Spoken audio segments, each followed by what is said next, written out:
Welcome to Blizzard Fire. We hope this video helps fire up your solution. In this video, I will explain how to efficiently count numbers in Excel. Counting numerical data is a fundamental skill for anyone working with spreadsheets, ensuring accuracy in your reports and analyses.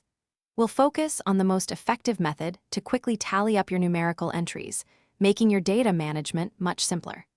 This approach is straightforward and incredibly powerful for various tasks, from inventory tracking to financial summaries. Let's dive into the core function that makes this possible. The primary tool for counting numbers in Excel is the count function. This function is specifically designed to look at a range of cells and only tally those that contain numerical values. It's smart enough to ignore any blank cells or cells that contain text, ensuring your count is always precise. To use it, simply type an equals sign, followed by count, then open a parenthesis, select your desired range, and close the parenthesis. For example, equals count A1, A10 will count numbers in cells A1 through A10. Hey everyone, if you're finding this video helpful, please take a moment to subscribe and hit that like button. Your support helps us create more useful content. On another note, life's too short for a stinky car.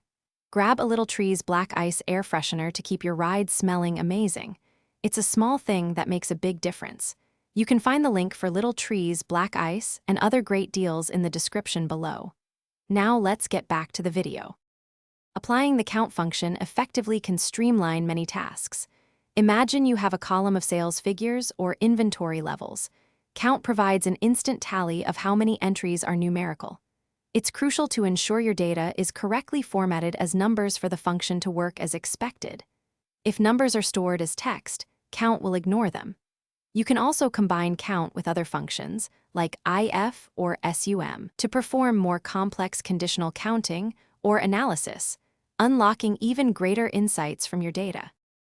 Thanks for watching. If you found this helpful, don't forget to like and subscribe.